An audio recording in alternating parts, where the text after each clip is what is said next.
કે સોરઠિયા મારી જગ જૂની અને ગઢ જૂનો યા ગઢ ગિરનાર એના હાવજડા હે ઝડપીએ અરે રે એના નમણા નર ને ના પણ મારી કાઠિયાવાડ માં ઈ કોક દી કી ભૂલો પડજે ભગવાન એ તું થાજે થાને મારો મહેમાન અરે રે તને સ્વર્ગ ભૂલાવી દઉં સામણા। જૂનાગઢ આવો ત્યારે જૂનાગઢમાં હિન્દુ સનાતન ધર્મના ઘણા ધર્મસ્થાનો છે, પણ એમાંથી પણ એક વિશેષ ધર્મસ્થાન છે, મુસ્લિમ ધર્મસ્થાન છે, જેનું નામ છે દાતાર પીરની જગ્યા। દાતાર પર્વત પર ઉપલા દાતાર નામે ઓળખાતી આ જગ્યા પર હું અત્યારે આવેલો છું અને આજે દાતાર પર્વત કેવી રીતે પહોંચાય, દાતાર પીરની જગ્યાએ કેવી રીતે પહોંચાય એ આખી વાત હું તમને આ વિડીયોમાં જણાવવાનો છું।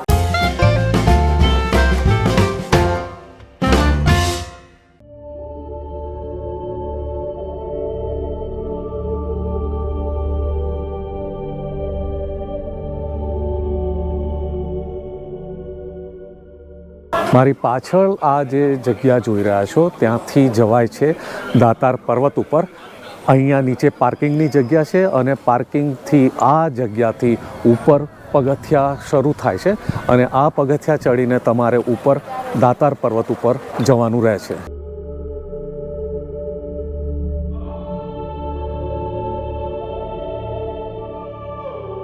નમસ્કાર મિત્રો, હું છું શશિકાંત વાઘેલા અને ખબર અમદાવાદ ચેનલમાં આપ સૌનું હાર્દિક સ્વાગત કરું છું। અત્યારે દાતાર પર્વત પર ચડવાની શરૂઆત થઈ ગઈ છે। પગથિયા ચડીને ઉપર દાતાર પર્વત પર જવાની મેં શરૂઆત કરી દીધી છે। કેટલા પગથિયા છે, પગથિયા ચડવામાં શું તકલીફ પડે અથવા અન્ય રસ્તામાં વાતાવરણ કેવું છે, જૂનાગઢમાં આવેલા દાતાર પર્વત પરનું શું મહત્ત્વ છે, કેવી રીતે પહોંચાય અને શું ધ્યાન રાખવું પડે, શું વ્યવસ્થાઓ છે અથવા શું તકલીફ પડે, એ બધી વાતનો હું આ વિડીયોમાં વિગતવાર ચર્ચા કરવાનો છું। તો આ વિડીયો આખો જોજો, તમને ઘણી બધી માહિતી મળી જશે। નીચલા દાતારની જગ્યાથી થોડેક જ આગળ છે જંગલ ખાતાની ચેકપોસ્ટ। એ ચેકપોસ્ટ પર તમારા બધાનું ચેકિંગ થાય છે, વત્તા પાણીની જે પણ બોટલ હોય અથવા પ્લાસ્ટિકનું જે પણ તમારી પાસે વસ્તુઓ હોય એ બધી પ્લાસ્ટિકની બોટલ્સ કે વગેરે બધું ત્યાં જમા કરવાનું હોય છે, કેમ કે આ આખો વિસ્તાર પ્લાસ્ટિક ફ્રી ઝોન જાહેર કરેલો છે। તેથી પ્લાસ્ટિક પ્રદૂષણ ના થાય એની સાવચેતી રૂપે ત્યાં જંગલ ખાતાની ચેકપોસ્ટ આગળ તમારા પાસે રહેલું પ્લાસ્ટિક જમા કરાવવાનું હોય છે। આખા રસ્તા ઉપર પથ્થરોથી બાંધેલા સુંદર પગથિયાની વ્યવસ્થા છે અને તમે પગથિયાથી ચડી શકો છો। એકદમ સરસ રીતે પગથિયાની વ્યવસ્થાથી તમે ઉપર ચડી શકો છો। બાજુમાં નાની સડક જેવી વ્યવસ્થા પણ છે, એ સડક માર્ગે પણ ચાલી શકો છો, પણ પહાડ ઉપર એ રીતે સડક માર્ગે ચાલવા કરતાં હિતાવહ છે કે જંગલ ખાતાના જે નિયમો છે કે તમે પગથિયાથી ઉપર ચડો, તો તમારે શક્ય હોય ત્યાં સુધી તમારે પગથિયાથી જ ઉપલા દાતાર સુધી જવાની તૈયારી રાખવી જોઈએ। પગથિયા ચાલવાનું શરૂ કરો ત્યારે લગભગ ક્યાંય તમને પાણી પીવાની કે એવી કોઈ સગવડ મળતી નથી, પરંતુ જ્યારે તમે 1100 પગથિયા ચડીને આવો છો ત્યારે જગ્યા આવે છે ચીથરિયા પીરની જગ્યા। ચીથરિયા પીરની જગ્યાએ આવો ત્યારે તમને ઠંડા પાણી ભરેલા કોઠી માટલાની સગવડ છે, જ્યાં તમે ઠંડુ મજાનું પાણી પીને તમારો થાક દૂર કરી શકો છો। અહીંયા બેસવાની સગવડ છે અને સરસ મજાનો ચોક છે, જ્યાં તમે આરામથી થોડો સમય શ્વાસ લઈને આરામ કરીને ફરીથી આગળના પગથિયા ચડવા માટે તૈયાર થઈ શકો છો। ચીથરિયા પીરની જગ્યાએ તમને ચા પાણી કોફી લીંબુ શરબતની પણ સગવડ મળશે, એ વાત તમારે ખાસ નોંધવી રહી। કુલ 5000 પગથિયા છે, પણ એમાં સરસ રીતે બાંધેલા પગથિયા હોવાથી તમે બહુ સરળતાથી ઉપલા દાતારની ટોચ સુધી પહોંચી શકો છો અને વચ્ચે રસ્તામાં પણ સારી રીતે બેસી શકાય એવી પાળીની સગવડ છે। તેથી જ્યારે પણ તમે થાક લાગે પાળી ઉપર બેસીને થોડો સમય એનર્જાઇઝ થઈ શકો એમ છો। એટલે તમારે આ ઉપલા દાતાર ઉપર જ્યારે પણ આવો ત્યારે કોઈ ચિંતા કરવાની જરૂર નથી. હું તો ત્યાં સુધી કહીશ કે ગિરનાર ચઢવાના જે પગથિયા છે એના કરતાં વધારે સારી રીતે બાંધેલા અને વધારે સ્વચ્છ અને વધારે કમ્ફર્ટેબલ આ પગથિયા છે. થોડેક ઉપર ચડશો કે આવશે કોયલા પીરની જગ્યા. 1750 પગથિયા પર આવેલી છે આ જગ્યા. અહીંયા પણ સરસ મજાનો ચોક છે, ઓટલો છે, બેસવાની પાણી પીવાની સગવડ છે. અહીંયા 1750 પગથિયા ઉપર ફરીથી તમે આરામ કરીને આગળની તમારી મુસાફરી માટે એનર્જાઇઝ થઈ શકો છો. અત્યારે આવી ચૂક્યો છું હું 2300 પગથિયા ઉપર અને આ જગ્યાનું નામ છે હાથી પથ્થર. હાથી પથ્થર નામ વિશે જાણીને થોડીક પૃચ્છા કરી મેં, પણ એના વિશે કોઈ સ્પષ્ટ ખ્યાલ નથી. પણ લોકવાયકા જે પણ છે એ રીતે આ જે અહીંયા પથ્થર દર્શાવ્યો છે એને હાથી પથ્થર કહેવાય છે. 2300 પગથિયા પર આવે છે, જગ્યાનું નામ છે હાથી પથ્થર.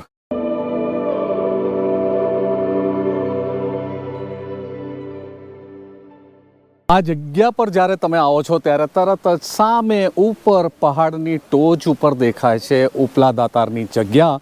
અને હવે તમને એક આશ્વાસન મળી જાય છે કે આખરે તમે આવી પહોંચ્યા છો ઉપલા દાતારની જગ્યા. મારી પાછળ જે દેખાઈ રહ્યું છે એ મંદિર, એ પહાડ છે ઉપલા દાતારની જગ્યા.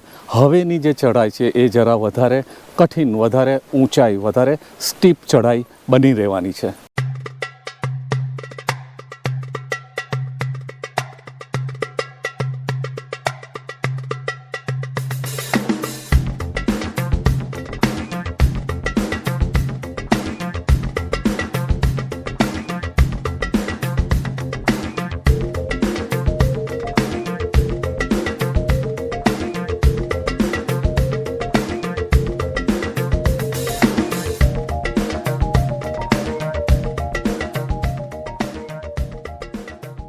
અત્યારે આવી ગયો છું હું દાતારની જગ્યા પર.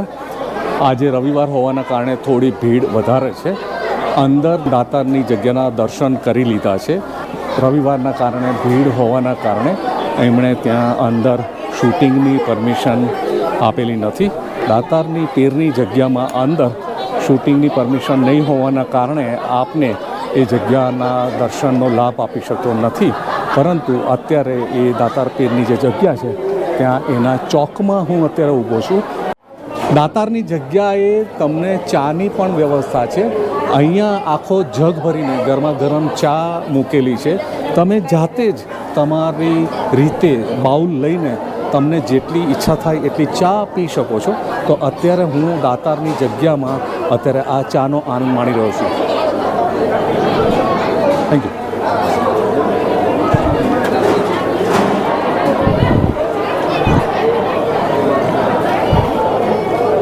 ચા ખરેખર ખૂબ સ્વાદિષ્ટ છે, એકદમ મસ્ત મસાલેદાર ચા છે. અને આ ચા પીધા પછી તમને એવું લાગે કે દાતાર પર્વત પર આટલી ઊંચાઈ પર આટલી મસ્ત મજાની ચા તમને મળી રહી છે. આનાથી વિશેષ બીજું શું જોઈએ? મસ્ત મજાની ચા તમે જેટલી પીવી હોય એટલી પી શકો છો. શરત એટલી છે કે ચા પીધા પછી તમારો વાડકો તમારે જાતે ધોઈને પાછો એને યથાવત સ્થાને મૂકવાનો હોય છે. અને પછી તમે મોટી થાળી લઈને તમે 3-4 મિત્રો જેટલું જોઈએ એટલું ભોજન લઈને એક સાથે થાળી લઈને તમે જમવા બેસી શકો છો. આ ભોજન પ્રસાદનો આ જે મહિમા છે, આખા મિત્રો સાથે, સગા સંબંધીઓ સાથે લોકો અહીં તમે જોઈ રહ્યા છો આખા એક થાળીની અંદર જોઈએ એટલી વાનગી લઈને પેટ ભરીને જમી રહ્યા છે. અને અહીંયા દરેક જે પણ ભાવિકો આવે છે, જે પણ શ્રદ્ધાળુ આવે છે, એ બધાને અહીં નાત જાત જોયા વગર બિન સાંપ્રદાયિક રીતે સૌને ભૂખ્યાને અન્ન અને તરસ્યાને જળની રીતે અહીં ભોજન પીરસવામાં આવે છે. એટલે હવે અત્યારે જે પણ અહીં મારી સાથે આવેલા છે એ બધા લોકો અહીં ભોજન પ્રસાદી ગ્રહણ કરશે. હું પણ આ બધાની સાથે અત્યારે ભોજન પ્રસાદી ગ્રહણ કરી રહ્યો છું. અહીં તમે જંગલમાં પહાડ ઉપર આટલી ઊંચાઈ પર દાતાર પર્વતની જગ્યાએ સગા સંબંધીઓ અને મિત્રોને એક સાથે ભોજન લેતા જોઈ શકશો. જમવાનો જે થાળ તૈયાર થાય છે એમાં હોય છે રીંગણ બટાકાનું શાક, દાળ ભાત, બુંદી, ગાંઠિયા, ગ્રીન સલાડ, ફ્રાયમ્સ અને આવી ઘણી બધી વસ્તુઓથી થાળ ભરેલો હોય છે. બધી વસ્તુ ખૂબ જ સ્વાદિષ્ટ હોય છે અને આખા પરિવારના મિત્રો બહુ સરસ રીતે એને આનંદ માણી શકે છે. છેલ્લે સરસ મજાની છાશના વાડકા ભરીને તમારે જેટલી છાશ પીવી હોય એ પી શકો છો. આ બધી વસ્તુઓ તમને અહીં નિઃશુલ્ક પૂરી પાડવામાં આવે છે. આટલી બધી વસ્તુઓનો થાળ ભરેલો જે છે એ તમારા મિત્રો માટે નિઃશુલ્કપણે તમે એનો આનંદ માણી શકો છો. આ આખી જગ્યાએ તમે ઘણા બધા લોકોને આ શેડની નીચે બેસીને આ ભોજન પ્રસાદીનો લાભ લેતા જોઈ શકશો. છેલ્લે તમારે આ જે ભોજનનો થાળ છે એ છેલ્લે તમારે જાતે જ એને ધોઈને યથાવત સ્થાને મૂકવાનો હોય છે. જેટલા પણ વાડકા જેટલા પણ થાળ લીધેલા છે એને યથાવત સ્થાને ધોઈને પાછા મૂકવાના હોય છે. ભોજન પ્રસાદીનો લાભ લીધા પછી દરેક શ્રદ્ધાળુઓ અહીં આવેલા ચોકમાં બાંકડાની વ્યવસ્થા છે. સરસ મજાનો તાપ શેકે છે.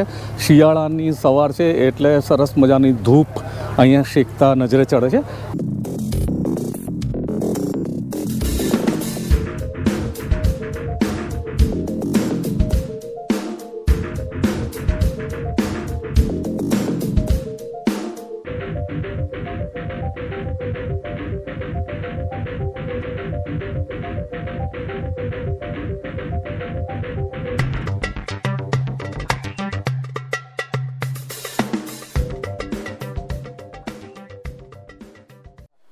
આ જગ્યાનું નામ છે કાચલિયા વીરડી. આ એક એવી વીરડી છે, મતલબ એવું વોટર બોડી છે. પથ્થરોની અંદર થોડા ખાબોચિયા ટાઈપનું આખું જે જળાશય છે અને એ જળાશય એવું કહેવાય છે કે કુદરતી રીતે જ વર્ષભર અહીંયા પાણી ભરાયેલું રહે છે. અહીંયા એવી માન્યતા છે કે એ પાણી પીવાથી તમારી આંખના નંબર હોય તે ઉતરી જાય છે. સાચું ખોટું એ જે પણ હોય લોકવાયકા છે, પરંતુ આ જગ્યાએ આટલા ભાગમાં પાણી ભરાયેલું રહેવું વર્ષભર એ કોઈ ચમત્કારથી કમ નથી. ઉપલા દાતારની જગ્યાની પાછળના રસ્તેથી થોડોક ઉખડખાબડ રસ્તો છે, ત્યાંથી થોડી નીચાઈ પર ઉતરીને તમે કાચલિયા વીરડી સુધી પહોંચી શકો છો. અને આ કાચલિયા વીરડીના પાણી પીને લોકો એક જાતની ધન્યતા અનુભવે છે. અને હવે અહીંયાથી પણ આગળ બીજી એક જગ્યા તરફ અમે લોકો જઈ રહ્યા છીએ. ઉપલા દાતારથી પાછળના ઉખડખાબડ રસ્તે, પથરીલા રસ્તે, સાંકડા જંગલના રસ્તે જ્યારે તમે નીચે ઉતરો છો ત્યારે આખરે પહોંચો છો એક એવા પથ્થર તરફ જેને કહેવાય છે નગારીઓ પથ્થર. કેમ કે આ પથ્થરની ઉપર બીજા પથ્થરથી જ્યારે પ્રહાર કરવામાં આવે છે ત્યારે એમાંથી નગારા જેવો, ઝાલર જેવો અવાજ નીકળે છે. અને આ એક અગ્નિકૃત ખડકનું એક એવું બંધારણ છે કે જેમાંથી આવો અવાજ નીકળે છે. અને આ નગારિયા પથ્થર સુધી અમે લોકો આવ્યા છીએ અને એ નગારિયા પથ્થર પરથી કેવો અવાજ નીકળે છે એ પણ હું તમને લાઈવ બતાવી રહ્યો છું.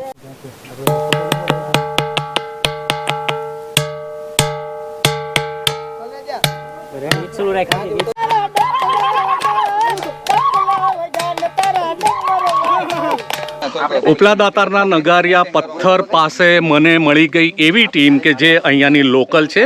અને એમાં મને જાણવા મળ્યું કે હાર્દિક કોદાવલા નામનો યુવક જે પોતે દુહા, છંદ અને અન્ય ગીતોનો જાણકાર છે, ગીતોનો સરસ મજાનો જાણકાર એવો આ હાર્દિક કોદાવલા, એની ઈચ્છા હતી અને અમારા બધાની ઈચ્છા હતી એ મુજબ હવે એના ગુજરાતી ગીતો, દુહાનો લાભ એ આપવા તૈયાર છે. તો આપણે ખબર અમદાવાદની ચેનલમાં આ એક નવીન અનુભવ માણીએ. હાર્દિક કોદાવલાના સુરે હવે દુહા ગીતોની મજા માણીએ.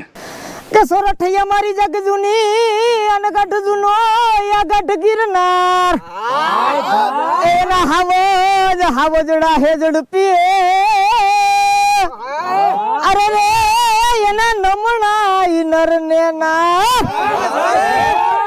પણ મારી કાઠિયાવાડ માં કોક દી કી ભૂલો પડજે ભગવાન એ તું થાજે થાને મારો મહેમાન અરે રે તને સ્વર્ગ ભૂલાવી દઉં સામણા ધન કુખજી જાબાઈની જ્યાં શિવાજી જન્મો હતો તલવાર કેરી ધાર પર હિન્દુ ધર્મ રાખ્યો હતો પડકાર કરતી પુત્રને મરજે સમર મેદાનમાં અમ દેશની આર્ય રમણી અમર છે ઇતિહાસમાં ભાઈ અમર છે ઇતિહાસમાં એ દ્વારિકાનો નાથ મારો રાજા રણછોડ છે એણે મને માયા લગાડી રે હલો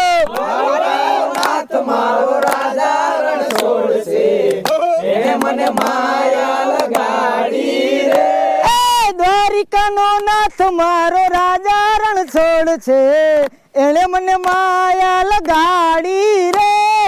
દ્વારિકાનો નાથ મારો રાજા રણ છોડ છે, એણે મને માયા લગાડી રે. એણે મને માયા લગાડી મારવાલા, એણે મને માયા લગાડી મારવાલા. એ સુદામાનો સુદામાનો એ હાલો સુદામાનો મિત્ર મારો રાજા રણ છોડ છે, એણે મને માયા લગાડી રે. સુદામાનો મિત્ર મારો રાજા રણ છોડ છે, એણે મને માયા લગાડી રે. દાતાર પર્વતની આખી જગ્યા વિશેનો આ આખો એપિસોડ આપને કેવો લાગ્યો એ બાબતે મને જરૂર પ્રતિભાવ આપજો. આવા જ નીત નવા વિડીયો તમને મારી ચેનલમાં જોવા મળશે. તો આ વિડીયોને હું અહીં વિરામ આપું છું. આવા જ કોઈક નવા વિડીયોમાં ફરીથી આપ સૌની સાથે મુલાકાત થશે. ત્યાં સુધી જય હિન્દ, જય ભારત, વંદે માતરમ.